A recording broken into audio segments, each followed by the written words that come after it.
Who was the biggest winner during the Senior Bowl practices? All that and more in this episode of the Locked On Cowboys podcast. You are Locked On Cowboys, your Locked daily Dallas Cowboys podcast. Part of the Locked On Podcast Network, your team every day. Locked on. Locked on. Locked on Cowboys. Welcome back to the Locked On Cowboys podcast, part of the Locked On Podcast Network. Thank you for tuning in. We'd like to thank you for making us your first listen of the day. Today's episode is brought to you by LinkedIn. LinkedIn Jobs helps you find the candidates that you want to talk to faster. Post your job for free at linkedin.com/LockedOnNFL. I am Marcus Mosher. You can follow me on Twitter at Marcus_Mosher. He is Landon McCool. Check him out on Twitter at McCoolBCB. Landon, the Senior Bowl practices have come and gone. We've studied the tape. We're going to talk about some of our biggest winners today. How are you doing today, sir? I'm doing well. You know, it's that this week of Senior Bowl practice is a grind for us, right? Because it's like you get the tape, you've got a lot to look through. I mean, you watch some of it. I mean, you try to catch some of it while it's airing live, right? But at the end of the day, you're still going to have to go back and rewatch everything. And it's a lot of players. It's two teams worth of players practicing. So it's great. It's great. This is a great kind of jump start into the draft process for folks like us who have been, or at least for me, who have been like kind of myopic on the team stuff. So I'm excited to kind of start these conversations and start learning some of these names that we're going to have to get used to when it comes to draft time. The Senior Bowl is a big deal for the Cowboys because they draft a lot of Senior Bowl players. Last year alone, Sam Williams, Jalen Tolbert, Jake Ferguson, Matt Waletzko, Deron Bland, Damone Clark, John Ridgway, Devin Harper, all Senior Bowl participants. Cowboys, they're going to draft a bunch of these guys that we saw this weekend. So Landon, today, obviously, we have no idea how we can't predict who the Cowboys are going to draft, but let's talk about some of the guys that really stood out to us because there are, 10, 12 players that we watched this week that impressed. Who was the most impressive player for you throughout the whole week? And I hate to, I hate for all these folks who have watched a lot of Senior Bowl coverage that we're going to probably say a lot of the same names that have other folks have because that's what it is. But I mean, this is going to be one of them. Tank Dell, I think, is a guy that just went out there and despite being slightly undersized, really dominated the process, went out there and showed you that he had the skills to kind of separate, to do what he needed to do to get open. I mean, he basically, especially the one-on-ones, he was just uncoverable. And that should be expected. Like, I think that there's some of this that we should, keep in mind that these drills are not, a fair bet for both sides. Usually one side has the advantage over the other in these drills. And the one-on-ones, especially the wide receivers versus DBs, that's not normally how defensive backs are operating all the time. I mean, the Cowboys play a lot of man coverage, but there's lots of zone that happens in the NFL. So these sort of situations where the wide receivers are one-on-one with the cornerbacks don't happen all the time, and they especially don't happen without some kind of help. So it is more slanted towards the wide receivers, but keeping that in mind, Dell went out and did what he had to do with that really high bar to clear to really impress. And he just showed you that he has the kind of ability to separate, to take the top off of a defense. He has big man skills despite his diminutive size. Super impressed to see him kind of go out there and really just put on a show all week. Yeah, so I'm going to try to do a good job of giving you the players, the school, and their size. Nathaniel Dell from Houston, pulling it up right here. 5'0", right? So 5'8", 163 pounds. He's tiny. He's tiny. However, the good news about Dell is super productive in college, never missed a game. Last 2 years at Houston, 1,300 yards, 12 touchdowns, 1,400 yards, 17 touchdowns this year. Like, he put up massive numbers, and I'm not sure he lost a rep in one-on-ones other than one pass that he dropped. That was it. Yeah, I mean, as far as getting open, he was basically getting open at will. And so and team stuff too. He was able to kind of slip through coverage. So it's just tough. Really like, is he Tutu Atwell, who went in the second round? Is he Calvin Austin from Memphis last year? who played well at the Senior Bowl, who went in the 4th round? Or is he Tyreek Hill, who is very similar size, a little bit more rocked up, that can be a weapon for your offense? Who knows? But he had a heck of a week at the Senior Bowl. We should also talk about a couple other receivers. Is this where we talk about our Stanford guy? Yeah, honestly, we had a conversation on, what was it, Monday, I think, about who's this number 4 for Stanford, and Michael Wilson for Stanford, just to kind of again give the names, and I'm sure you'll have the size as well. 6'0", 216. He just looked very natural. The kind of, after kind of watching him for a little while, I went back and did a little bit of research, and the knock on him has been about injuries and experience.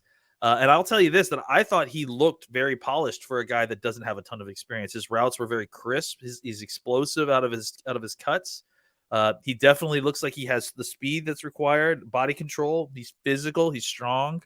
I just really liked what I saw. He just looked very crisp in his routes and very professional and on top of the details of the routes. And I think that really showed in the production that he was able to get against some of the cornerbacks he faced. I think of all the let's say the receivers over 6 foot, I think he was clearly the best route runner. Yes, of all. yes. He looked the most polished. You mentioned the injury history. He's missed more games than he's played, but I mean, if you're looking for like a Mike McCarthy prototype receiver to fit a West Coast offense, it's this guy, right? Gets open, plays physical, can play on special teams. It's hard not to be impressed with Michael Wilson. Yeah, I've heard somebody say, and maybe it was you, honestly, so I'm trying to give you credit, that he potentially is considered to be one of the best gunners. Yes, in best the, gunner in in the the class. receiver. Yes. So that's obviously another huge aspect to this as well. I mean, which makes sense. He's kind of a bigger guy. He physically looks very well developed for a wide receiver coming into the pro game. He's got strong, thick legs, and like I said, that translates to his game in the way that he gets out in and out of his breaks. I'm certainly interested to see exactly where he falls, considering his injury history, his lack of production, and all that stuff. I'll mention one more receiver, Jaden Reed from Michigan State. He's, I think, 5'10" and a half, like 193 pounds. But if you're looking for like the best combination of route runner with a guy that has speed, make plays after the catch, I think Reed is probably that guy. I think he's going to be drafted higher than Wilson, but I kind of just thought, leaving the Senior Bowl, he was the best receiver that I saw all week. Rashee Rice is a guy that we should also mention. I thought he had an okay week. I had heard a lot about him going into it, and I didn't see a ton as much as I expected. I expected him to be the dominant force. I thought he was going to be the best receiver at the Senior Bowl.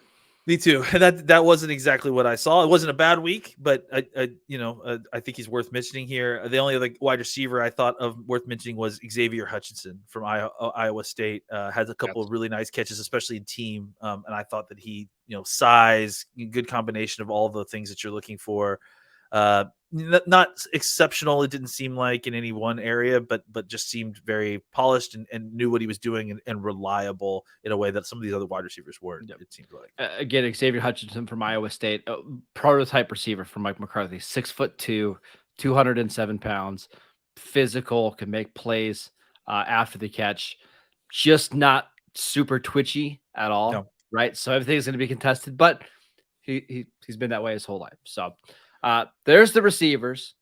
We're going to talk a little bit more about the guys covering them in just a little bit. However, we got to talk offensive line, because that's the spot that you and I absolutely love watching at the Senior Bowl. So we'll talk about our favorite offensive linemen coming up next.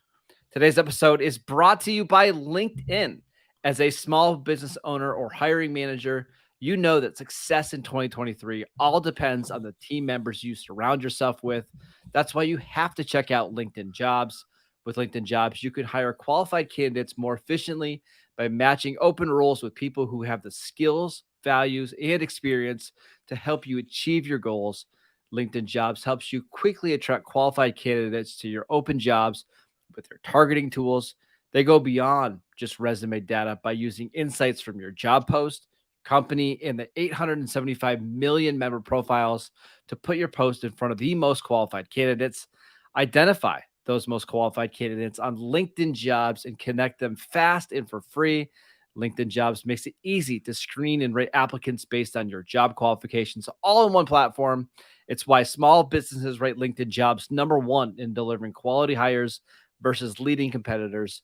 LinkedIn Jobs helps you find the qualified candidates that you want to talk to faster. Post your job for free at linkedin.com/LockedOnNFL. That is linkedin.com/LockedOnNFL to post your job for free. Terms and conditions apply. All right, Landon, our favorite part of the week, talking about some of these offensive linemen. We could talk about the defensive linemen a little bit. I was a little bit underwhelmed with those guys, but Agree. the best offensive lineman you saw this week was? Man, it's tough because I really thought there were so many good ones, and this is seriously one of the better, especially interior offensive line classes that I've seen so far. Mhm. I guess if you're forcing me to pick one, it's probably going to have to be Steve Avila from TCU.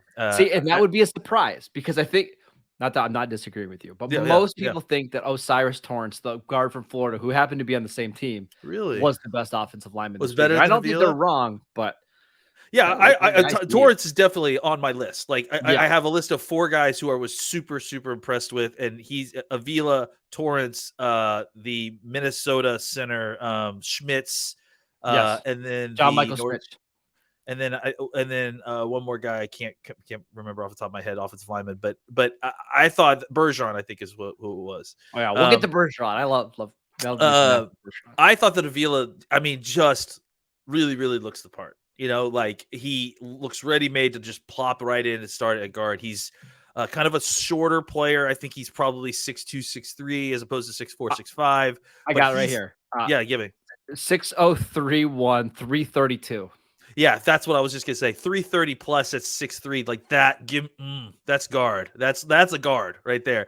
And the thing about it is, if you're gonna play at that kind of compact, compressed size, you got to be able to move your feet, and you got to be able to move, and that's where Steve, I think, really, really shines. His ability to kind of get around on guys. He plays with he plays with all his weight up top. And he has strong, flexible legs so that he can get good leverage, and that also means that he can move around a lot. You see him when he's on in some of the run blocking stuff. He gets a hold of a guy and is able to get his feet around and move them around and shield them off, and he's able to operate around defensive tackles who should be more athletic than him. And get them sealed off in a way that they don't even notice while he's moving on. He's very sticky as a blocker, and that athleticism shows up at the second level too. He can get to linebackers, it looks like. I liked his reps in pass protection. He was, he just didn't lose very many. There was one against, who was it? I can't remember who it was, but at one point he did like 2 or 3 reps against him, and he beat him so badly on the first 2 that on the third one he basically stopped straight up, like just and then just threw the guy down on the side, like next to him. Yep. That was right when I was like, that's it. He's just incredibly impressive. And even beyond that too, you saw him taking some snaps at center. He looks like he could play that as well. Yeah. I just really liked how ready-made he seemed. He was just very polished for a guy that you would expect. Usually with these guys, right? You see they're either very polished and they're like the North Dakota State kid, right? Like everyone's talking about the North Dakota Mauch. Is that his name? Mock. Yeah. Everyone's talking about him, and his technique looks great, but he physically doesn't look ready to play an NFL game, to me at least. This guy, Avila, looks not only technically ready, but physically ready to play in an NFL game. I'm a big fan. I'm excited to see exactly where his stock ends up after this whole week, because I really do think that he's a plug and play guard.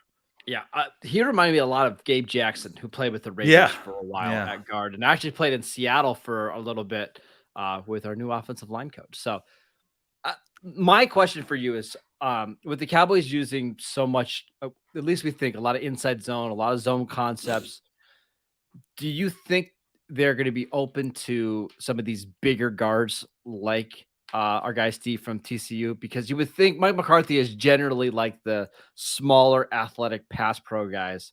What do you think about having a bigger guard, like at left guard this year?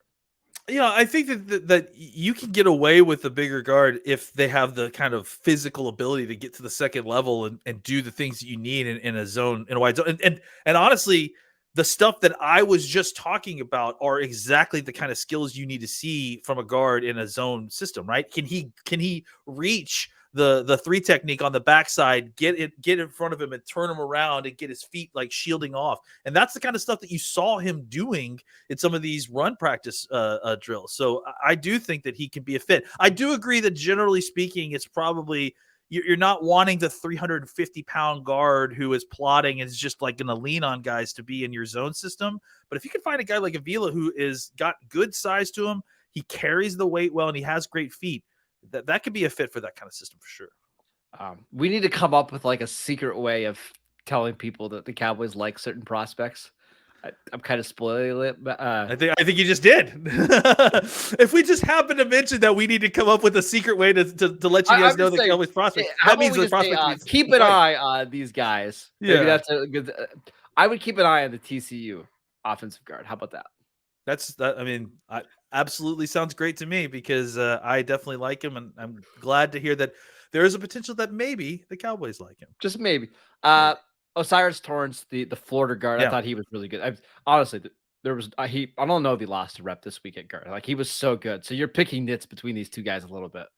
Sure, and I think big, strong guy definitely looks the part. Another guy that kind of has the take. I don't know that I like quite the technique as much as what we saw with Avila. It seemed a lot more clean, but Torrance is so strong and big that he makes up for it, and that is something that obviously will get quickly corrected in the NFL. So I definitely think that he's another guy that, considering the state of the NFL offensive line, is probably a plug and play guard as well. He's just big, able to kind of sit down a lot of these guys, has enough quickness to, shield off the kind of quicker three techniques that we saw in some of these one-on-ones versus him.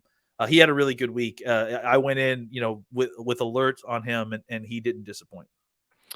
We could talk, if you want to, about the right tackles. Dawan Jones from Ohio State, who measured in, what is it? Something absolutely ridiculous this week. They just put enormous in the numbers. It didn't even bother. Not wrong. Darnell Wright, 6'5", 6'5", 342 pounds.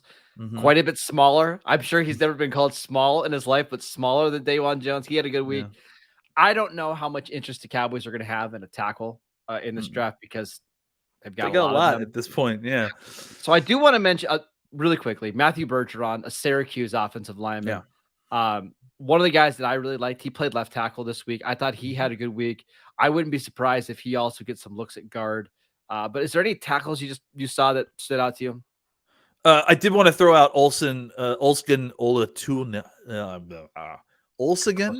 Olutawami from Michigan. From Michigan. He played really well too. He's an inside guy, not a tackle. But as far as tackles go, yes, I did also notice your Syracuse guy. I thought that one guy that I thought that was, and this is terrible radio because I don't have his name in front of me. There was one guy who I saw kind of playing all over the line that I thought, no matter where they put him, what school? Alabama, and I think it's Sharp is his last name. Yes. Yeah. Yes. They put him like wherever, and wherever they put him, he seemed to like. I just noticed him having good reps, so I thought he had a really nice day. You mentioned the two big guys on the right side. I went in as a big fan of Darnell Wright. I had concerns, and they didn't get alleviated necessarily. Tyler Sneed, by the way. Sneed is the guy. Sneed, thank you, Tyler Sneed. That was the guy. Yeah, he's kind of played in a couple different spots, and I thought availed himself very well. I think that Sneed is an interesting guy that teams may look at as a potential swing guy, like you're a great six offensive lineman, right? I going back to I'm sorry, the Tennessee Darnell Wright. I went in concerned a little bit. Look at him. He's huge. He's enormous. He's strong. If he gets his hands on him, it's over. But he's definitely stiff. Like, he's definitely not like sitting down in his seat very well or moving his feet. Mm-hmm. And so you worried about some of the speed guys. And I think you saw a little bit of that concern. You saw him against is it Anderson, the Iowa State kid, the number 9 that was the pass rusher? McDonald. I'm sorry. Yeah, McDonald. You saw him against McDonald, and that's where you saw a little bit of that struggle, that inability to kind of always get out there in time and be able to kind of have the flexibility to move quick enough to get out of his stance to get those guys. So I think that you're right that the Cowboys are probably not interested necessarily in that kind of offensive tackle. But it is interesting to see how many more you're seeing of the kind of old school right tackles, like big bully types, right, that are coming out now this year. And there's several of them that are in this class that look to be pretty decent. I would also just mention John Michael Schmidt, our center from Minnesota, smaller, but I thought he had a heck of a week. So if the Cowboys are looking at getting maybe a little bit more athletic of a center with Tyler Biotish going into the final year of his contract, he's somebody that I thought had before Avila, he was my favorite player. Oh yeah, yeah. What's Smith's size? Do you have that in front of you, perchance? I do. It was 6'03", 307. So I actually think that, I think he can probably gain another 10 pounds. I think he would be a great center. I really, really liked watching him, man. Like he just moves incredibly well. He doesn't lose reps. He, just he has an attitude about him. Like he likes the bury dudes. You can tell, you can hear him screaming while he's blocking guys at times. And Schmitz was almost the guy that I picked when you asked me the best offensive lineman or best player or best offensive lineman that was here. Because I thought that the first 2 days, especially, he really, really had really, really good practices. All right, let's talk about some more winners from the Senior Bowl. But before we do that, we want to tell you about TurboTax. TurboTax can help you relieve the stress of doing your taxes. All you have to do, you can file with them so they can do your taxes. So you don't have to. You can watch Senior Bowl, guys, and study draft tape instead of doing your taxes. You can go outside and enjoy the snow like we have, like 12 inches of snow right now. Anything but doing your taxes. With TurboTax, an expert will do your taxes from start to finish, ensuring that your taxes are done right, guaranteed, so you can relax. It feels so good to be done with your taxes. I know I stress about it every year. I'm so excited when it's done. Come to TurboTax and don't do your taxes. Visit TurboTax.com to learn more. Into it, TurboTax. All right, Landon, let's talk about just some winners from other positions that we watched. I will say really quickly, I was really impressed by all of the corners. I think this is a deep corner class to the point where I kind of want to take like multiple guys on day 2 and day 3. My favorite was probably Darius Rush, who I liked a little bit coming into the week. I know Chad Ryder and I talked about him earlier this week. Tyreek Stevenson from Miami had a really good week as well. I just impressed in general by all the corners. Yeah, I think we mentioned, I can't remember if we mentioned him on it. So what I'm having a hard time is remembering what I've said on air and what I've said just in conversations. But I really like another Stanford kid, Caillou Blue Kelly, who I thought, had a really good day. I think yesterday or the day before. You mentioned Rush. I thought that Riley Moss, the Iowa kid, had a pretty decent day. I was interested in watching a little bit more of the Kansas State kid, Julius Brents. Yeah, I thought that he showed some good reps. He has some good athleticism to him. I definitely agree that it was. It's hard to notice, like I said, for sometimes, right, because of the way that the one-on-ones is so tilted to the wide receivers. But I did think that despite that kind of disadvantage, there were several folks, especially Rush, I thought Kelly as well, that really were able to kind of still manage to fight through and show out despite having kind of a natural disadvantage in that rep, in that sort of. That's the thing, is if a corner can look comfortable and they're not getting beat and they look fine playing in space, it means that they've got a chance. What's funny is we usually will get 1 or 2 first-round corners that come to Mobile.